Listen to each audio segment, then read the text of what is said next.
सुप्रभातम, स्वागतम, अभिनंदनम, वंदनम। आप सभी का सबसे पहले स्वागत इस विशेष कार्यक्रम सुप्रभातम में, जिसमें हम आपके लिए लेकर आते हैं भारतीय ज्ञान परंपरा, जीवन के लिए उपयोगी योग, स्वस्थ जीवन शैली का महत्व, उत्तम स्वास्थ्य के लिए प्रभावशाली उपाय, संस्कृत की पाठशाला और साथ ही साथ भारतीय संस्कृति की झलक। आज के अंक में मैं हूं आपके साथ गवीश द्विवेदी।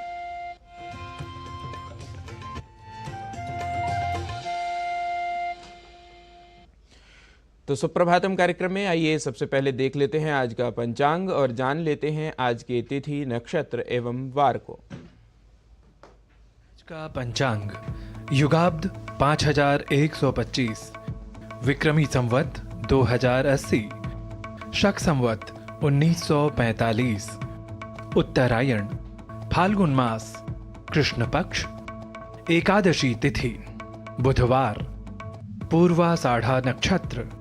आज का दिन सभी के लिए मंगलमय हो। भारतीय साहित्य में लौकिक व्यवहार को, ज्ञान को कुशलता से संजोया गया है। जीवन में जो सदैव तत्पर रहता है, वह सतत परिश्रम करता है, वही लक्ष्य को प्राप्त कर पाता है। कृत कार्यों का ही फल हमें मिलता है, अकृत कार्यों का नहीं। इसी भाव को लिए हुए है हमारा आज का यह सुभाषित। शुभेन कर्मणा सौख्यं दुःखं पापेन कर्मणा कृतं फलति सर्वत्र न कृतं भुज्यते क्वचित्। शुभ कर्म से सुख तथा पाप कर्म से दुख प्राप्त होता है। सर्वत्र कर्म ही फल देता है। बिना किए हुए कर्म का फल कहीं नहीं भोगा जाता।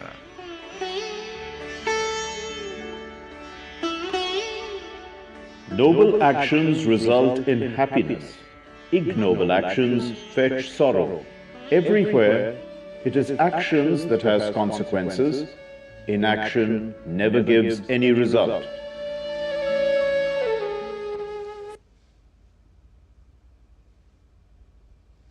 भारतीय ज्ञान परंपरा के निर्वाहक हमारे प्राचीन ग्रंथ हैं, जो प्राचीन होते हुए भी अर्वाचीन हैं, अर्थात पुराने होते हुए भी वर्तमान और भविष्य के लिए उपयोगी हैं।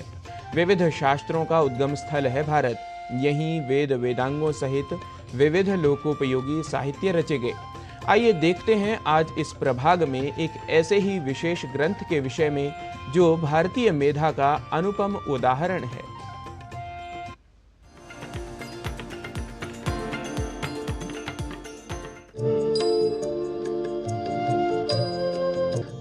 पूर्व हो या पश्चिम, ज्ञान को सभी के द्वारा श्रेष्ठ बताया गया है और भारत में प्राचीन काल से ही ज्ञान का सम्मान होता चला आ रहा है।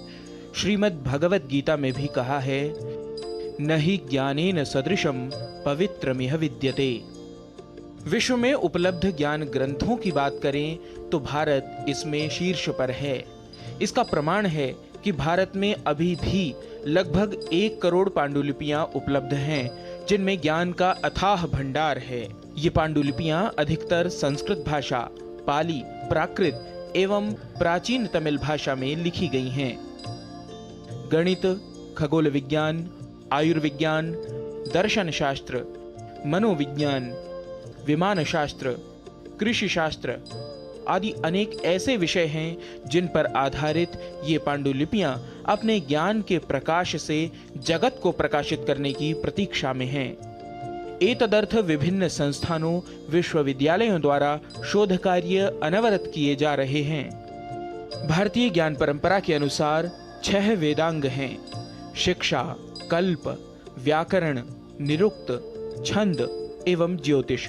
पाणिनीय शिक्षा में इन वेदांगों को वेद पुरुष के अंगों के माध्यम से बताया गया है। छंदः पादौ तु वेदस्य, हस्तौ कल्पोऽथ पठ्यते, ज्योतिषामयनं चक्षुर्निरुक्तं श्रोत्रमुच्यते। शिक्षा घ्राणं तु वेदस्य, मुखं व्याकरणं स्मृतं, तस्मात् सांगमधीत्यैव ब्रह्मलोके महीयते। यहाँ विविध अंगों को बताते हुए व्याकरण को वेद पुरुष का मुख अर्थात पद पदार्थ ज्ञान शक्ति कहा गया है। व्याकरण शास्त्र में शब्दों व धातु रूपों की प्रकृति एवं शुद्धता पर विचार किया जाता है। भारतीय ज्ञान परंपरा के महनीय आचार्य पतंजलि ने महाभाष्य में वेदों की रक्षा के लिए व्याकरण को प्रयोजन बताया है। यूं तो भारत का हर एक ग्रंथ अपने आप में अद्भुत है, लेकिन उनमें भी महर्षि पाणिनि द्वारा रचित अष्टाध्यायी ग्रंथ अति विशिष्ट है। अष्टाध्यायी के रचयिता महर्षि पाणिनि को विश्व का सर्वोत्तम भाषा वैज्ञानिक भी कहा जाता है। यह संस्कृत व्याकरण का एक अद्भुत एवं अनुपम ग्रंथ है। अष्टाध्यायी भारत के भाषा विज्ञान का, भारत की बौद्धिकता का और हमारी शोध संस्कृति का हजारों साल पुराना ग्रंथ है। कैसे एक एक सूत्र में व्यापक व्याकरण को समेटा जा सकता है, कैसे भाषा को संस्कृत विज्ञान में बदला जा सकता है, महर्षि पाणिनि की हजारों वर्ष पुरानी रचना इसका प्रमाण है। आप देखेंगे दुनिया में इन हजारों वर्षों में कितनी ही भाषाएं आई और चली गई। नई भाषाओं ने पुरानी भाषाओं की जगह ले ली, लेकिन हमारी संस्कृत आज भी उतनी ही अक्षुण्ण, उतनी ही अटल है। अष्टाध्यायी जैसा कि इसके नाम में है 8 अध्यायों वाला ग्रंथ, जिसके प्रत्येक अध्याय को 4 प्रभागों में विभक्त किया गया है। कुल 32 प्रभाग हैं। अष्टाध्यायी का प्रथम सूत्र वृद्धिरादैच है, जो एक संज्ञा सूत्र है। यह वही वृद्धि संधि से संबद्ध सूत्र है जिसे प्रायः सभी ने पढ़ा है। लगभग 4000 सूत्रों वाला पाणिनीय व्याकरण संपूर्णता एवं संक्षिप्तता का अनुपम उदाहरण है, क्योंकि इसमें एक भी वर्ण न तो कम है न अधिक। भाषा निर्मिति की एक व्यापक एवं सर्वथा समर्थ कार्यशाला है वस्तुतः अष्टाध्यायी। भारत में पारंपरिक गुरुकुलों के साथ साथ आईआईटी संस्थाओं एवं विश्व के अनेकों विश्वविद्यालयों में व्याकरण एवं भाषा विज्ञान की दृष्टि से इस ग्रंथ का अध्ययन व अध्यापन हो रहा है। सितंबर 2023 में भारत में आयोजित G20 शिखर सम्मेलन स्थल भारत मंडपम में सांस्कृतिक दीर्घा में भी इस ग्रंथ की पांडुलिपि को प्रदर्शित किया गया था। संस्कृत व्याकरण में प्रकृति प्रत्ययों के आधार पर शब्दों या पदों की संरचना के लिए महर्षि पाणिनि ने 6 प्रकार के सूत्रों की रचना की।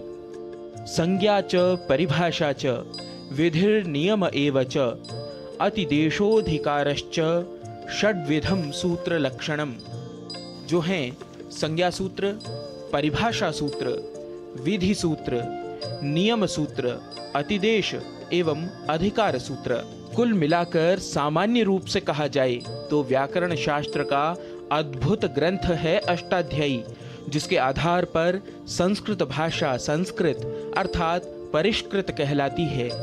वस्तुतः इसी ग्रंथ के सान्निध्य में भारतीय ज्ञान परंपरा की प्रमुख भाषा संस्कृत सदैव पुष्पित, पल्लवित एवं परिवर्धित होती रहेगी और चिरकाल तक अपने स्वरूप में बनी रहेगी।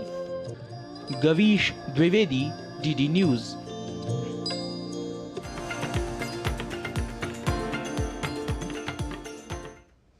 और भारतीय ज्ञान परंपरा में अष्टाध्यायी ग्रंथ को जानने के बाद अब चलते हैं अपने अग्रिम स्वास्थ्य प्रभाग की ओर। कहते हैं सही पोषण न मिलने से बच्चे का विकास प्रभावित होता है। ऐसा न हो इसके लिए बच्चे को पर्याप्त पोषण मिलना जरूरी है। आइए समझते हैं कि कैसे माता पिता अपने बच्चे को पर्याप्त पोषण प्रदान कर बेहतर स्वास्थ्य सुनिश्चित कर सकते हैं।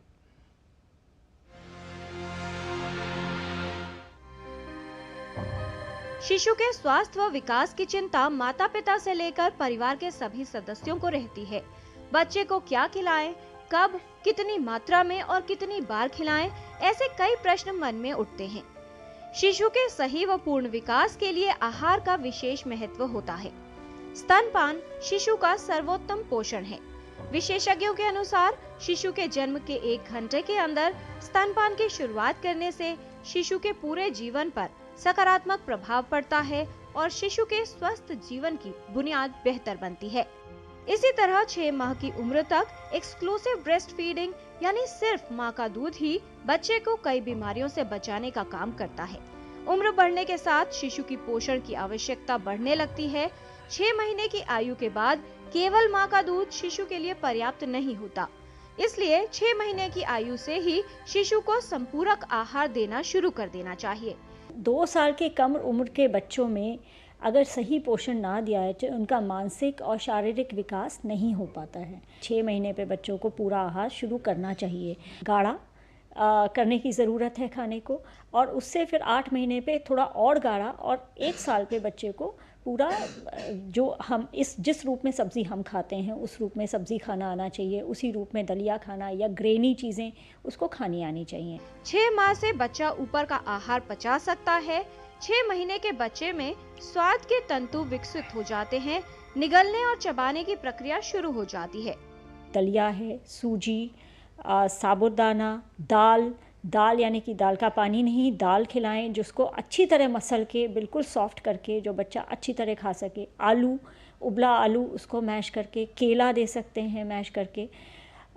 इसके अंदर फैट यानी कि घी, तेल, मक्खन वो डालना बहुत ज़रूरी है, क्योंकि बच्चा क्वांटिटी में, मात्रा में बहुत कम खाता है। और हमारा जो हिंदुस्तानी खाना है, हम लोग का जो खाना है वो कार्बोहाइड्रेट से युक्त है, लेकिन हम बहुत थोड़ा खाते हैं। उसके लिए जो उनकी ऊर्जा की ज़रूरत है उसमें उसको बहुत ज़्यादा खाने की ज़रूरत है। बच्चे का आमाशय छोटा होता है, यदि उसे तरल पदार्थ से भर दिया जाए तो पोषण नहीं मिल पाता। यदि ऊपरी आहार में तरल ज्यादा हो और पोषण कम, तो ऐसे में बच्चा कमजोर होने लगता है। कुपोषण की समस्या घेर लेती है, जिसके परिणाम गंभीर हो सकते हैं। पौष्टिक पदार्थ या भोजन अव्यवस्थित रूप से लेने के कारण शरीर को पूरा पोषण न मिले तो भी कुपोषण हो सकता है।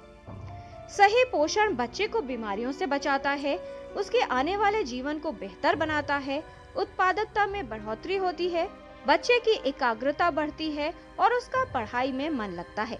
पेट बहुत छोटा होता है लेकिन उसकी ज़रूरत बहुत ज़्यादा होती है। उस टाइम पे वो बहुत जल्दी बढ़ रहा होता है, इसीलिए उसे हर 2-2 घंटे में, हर 1.5 घंटे में खिलाएं, 2-2, 3-3 चम्मच जो भी वो एक्सेप्ट करे। और जैसे जैसे बच्चा बड़ा होगा, उसकी एक बार में वो खाना ज़्यादा शुरू करेगा तो ये गैप अपने आप बढ़ता जाता है। बच्चों का बेहतर भविष्य पोषण के माध्यम से सुनिश्चित किया जा सकता है। 6 महीने की आयु से बच्चे को संपूरक आहार देने से कुपोषण से बचाव कर शिशु का जीवन बेहतर बनाया जा सकता है। बच्चों के आहार में स्वाद के साथ पोषण का भी विशेष ध्यान दें और बच्चे को खाना खिलाते समय ये जरूर जान ले कि वो आहार कितना पौष्टिक है। किरण Bhardwaj, DD news.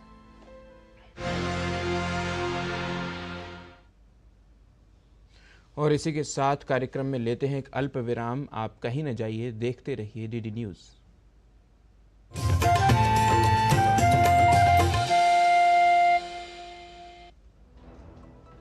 Tech startup solid था, प्लान था कड़क, करना था समथिंग ग्रेट, पर शुरू से प्रॉब्लम्स ने घेरा यूं कि बिजनेस हुआ अपना लम्बेट। बिजनेस गुरु की जरूरत थी खास, सीधे गए SBI स्टार्टअप ब्रांच पे तो खुल गया success. Startup advisory and support SBI startup branch पे। चुलबुलापन जिसकी हर बात में भूल जाए, मेरी जैसी मेरी अपनी पताका चाय, गजब का स्वाद। मैं क्या जी, सब जानते हैं, जहां दिखे मारियो, अपना समझ के खा लियो।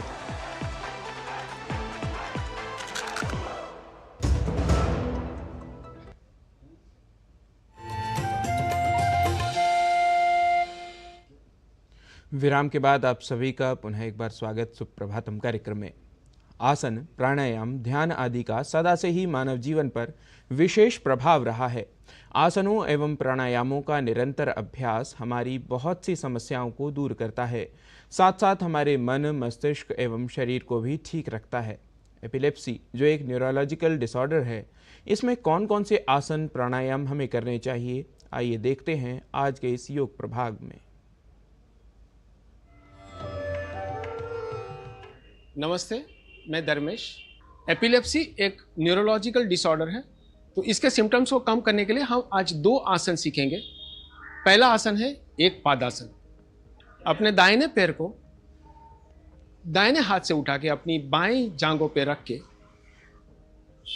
सीधे खड़े रहे। दोनों हाथों को साइड पे रखें।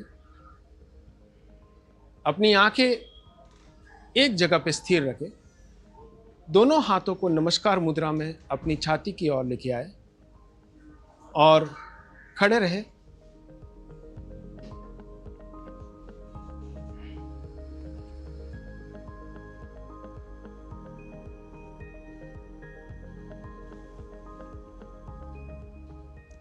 ये पोजीशन में 1 से 3 मिनट खड़े रहे। धीरे से अपनी टांग को नीचे लेके वापस दूसरी टांग से करें।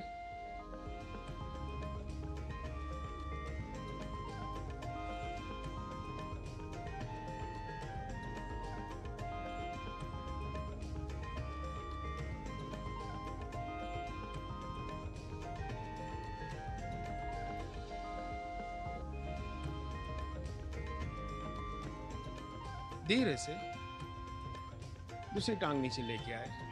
अब हम दूसरा आसन करें जिसका नाम है सर्वांगासन। पहले पीठ के बल लेट जाए, सीधा लेटे, अपनी सांस छोड़ते छोड़ते दोनों पैरों को उठाए, अपने कूल्हों को पकड़े, अपनी कमर को पकड़े दोनों हाथों से और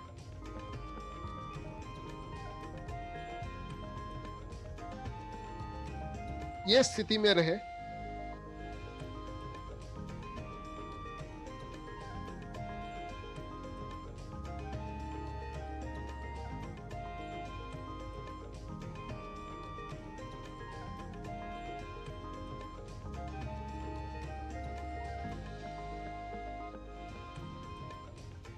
धीरे से दोनों पांव को मोड़े।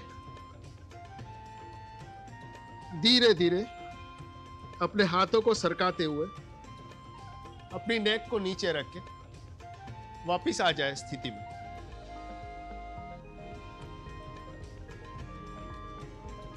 एक साइड टर्न हुए और बैठ जाए। आइए जानते हैं कुछ प्रैक्टिकल टिप्स हमारे योग गुरु डॉक्टर हंसा जी योगेंद्र से। नमस्कार। मिर्गी की बीमारी एक ऐसी चीज है कि जो काफी खतरनाक हो सकती है अगर ध्यान न दिया गया। और ध्यान का मतलब क्या? जागरूकता बढ़ाएं। वो व्यक्ति जिसको अटैक आता है उसे अपने अंदर अवेयरनेस बढ़ानी पड़ेगी कि एक पैर पर खड़ा हो, जिंदगी में बैलेंस आ जाता है। सर्वांगासन करो, अच्छा रहेगा। अनुलोम विलोम प्राणायाम करो, प्राणायाम से बहुत फायदा होता है। जब भी लगे ना कि होने वाला है अटैक, बैठ जाओ और पेट से सांस लेना शुरू करो, अटैक नहीं आएगा। कोशिश ये की जाए कि हम उस पर ध्यान दें। जागरूकता बढ़ाएंगे तो ये सब नहीं होगा। योग में ये आसन प्राणायाम बहुत फायदा करते हैं, तो कोशिश यही की जाए कि हम अपने लिए ये सब चीज़ें करें। तो बस ध्यान दें, बराबर मैनेज हो सकता है। नमस्कार।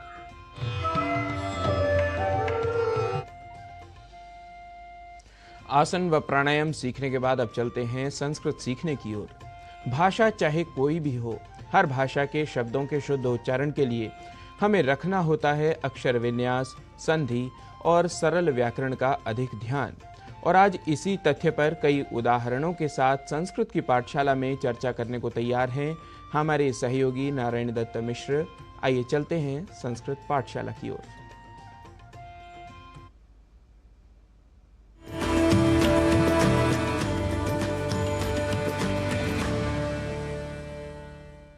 नमो नमः। अहमस्मि नारायण दत्तमिश्रः स्वागतं च करोमि सर्वेषां संस्कृत पाठशालायां। हमने संस्कृत पाठशाला में आपको यह बताया ही है कि अत्यधिक को अत्याधिक, अनधिकृत को अनाधिकृत कहना अशुद्ध है, और हमने यह भी बताया है कि कई बार उस शब्द के अक्षर विन्यास को न जानने की दशा में हम यह सोचकर कि अत्याधिक अनाधिकृत बोलना ही शुद्ध है, और फिर इसी गलत सिद्धांत या संस्कार का प्रयोग करते हुए कई शब्दों में भी ऐसे ही अतिरिक्त रूप से अ या आ जोड़ लेते हैं और कई गलत शब्दों का प्रयोग करते ही जाते हैं।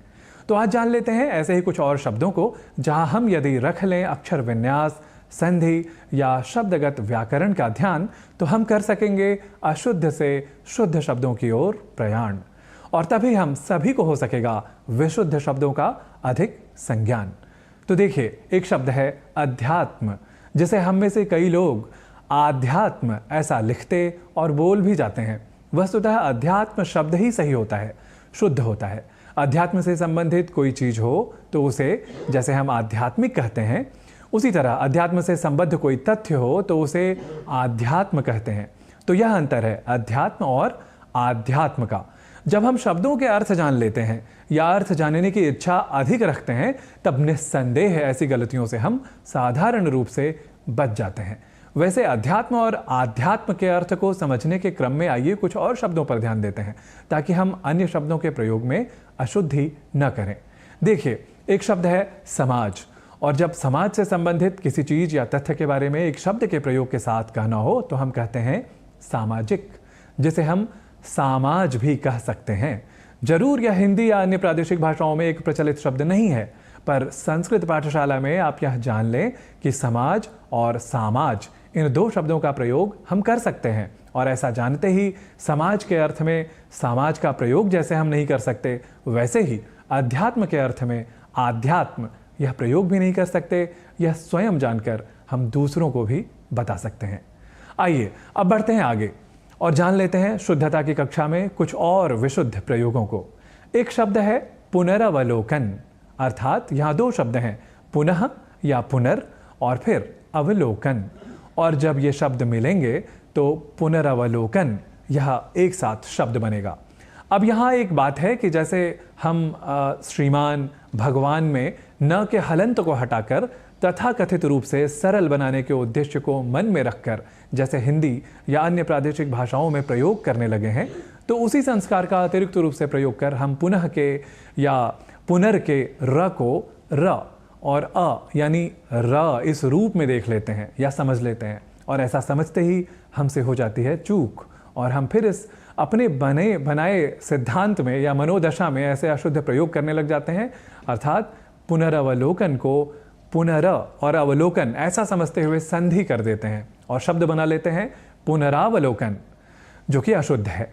ऐसे ही शब्द है पुनरुद्धार, जिसे हम गलती से पुनरुद्धार इस रूप में आजकल प्रयोग करने लग गए हैं। हम ऐसा बहुत बार देखते हैं, सुनते हैं, जबकि हम यह जान चुके हैं अब कि यहाँ मूलतः दो शब्द हैं। एक शब्द है पुनर, न कि पुनर, र पूरा नहीं है यहाँ पर। एक शब्द है पुनर और दूसरा शब्द है उद्धार, और जब दोनों शब्द मिलेंगे तो फिर क्या बनेगा? पुनरुद्धार ऐसा नहीं बनेगा, पुनरुद्धार बनेगा।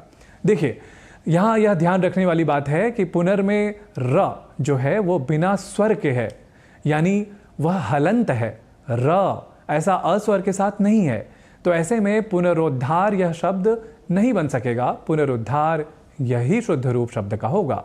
हाँ, यहाँ भ्रम हो सकता है जीर्णोद्धार शब्द के स्मरण से या शब्द साम्य की वजह से। संभवतः हम में से कई लोग अनजाने में या अनवधान युक्त मनोदशा में या भाषा के कुछ प्रयोगों को अन्यत्र लेकर या गलती से समझकर अनुकरण करने की वजह से ऐसा कर लेते हैं।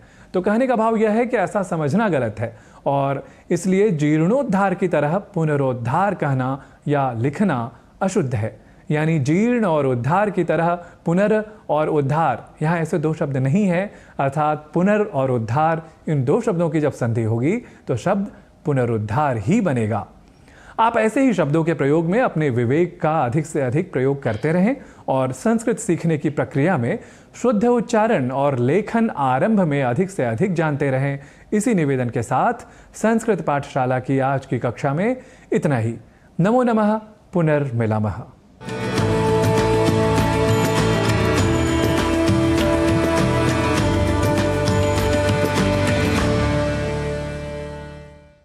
संस्कृत पाठशाला के बाद अब आपको सुनवाते हैं एक विशेष व प्रेरक समाचार। गुजरात की डांग जिले के गांव में किसान आजकल मिलेट्स की खेती कर रहे हैं। डांग जिले में मिलेट्स के कई प्रोसेसिंग यूनिट्स हैं। यहां किसान बड़े पैमाने पर मिलेट्स की खेती कर उससे उत्पाद तैयार कर रहे हैं। आइए देखते हैं इससे संबद्ध विशेष रिपोर्ट। डांग गुजरात की प्राकृतिक सुंदरता और प्राचीन वन संसाधनों का खजाना है। डांग जिले के रंभास गांव के किसान आजकल मिलेट्स की खेती कर रहे हैं, जिससे उनकी कमाई में खासा इजाफा हुआ है।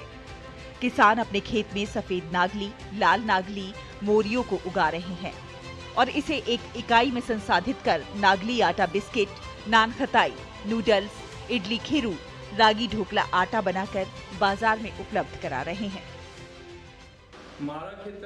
हमारे क्षेत्र में नागली के लिए प्रोसेसिंग यूनिट है।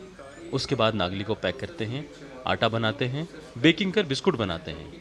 नागली की पापड़ी बिस्कुट सिरप बनाकर इसका वैल्यू एडिशन कर देते हैं, जिससे मुनाफा डबल हो जाता है। डांग जिले में किसान लंबे समय से नागली, बारी, बंटी जैसे विभिन्न प्रकार के मिलेट्स उगाते आ रहे हैं।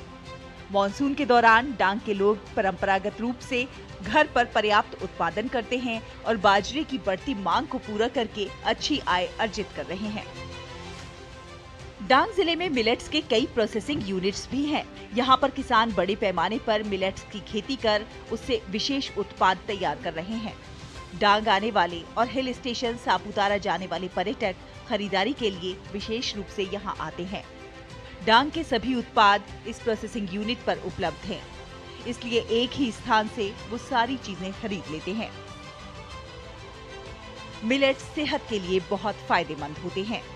मिलेट्स में उच्च स्तर के एंटीऑक्सीडेंट्स होते हैं। ये प्रकृति में रहने वाले सभी लोगों और पशु पक्षियों के लिए भी बेहद उपयोगी हैं। इस दिशा में डांग जिले के किसानों के प्रयास सराहनीय हैं।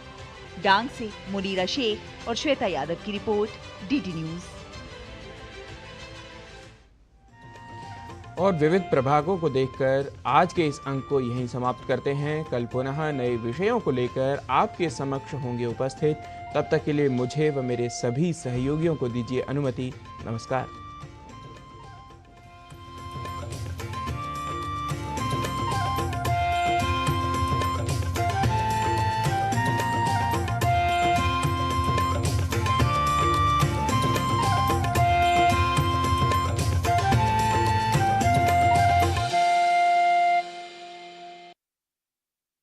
In a world that never stops, wherein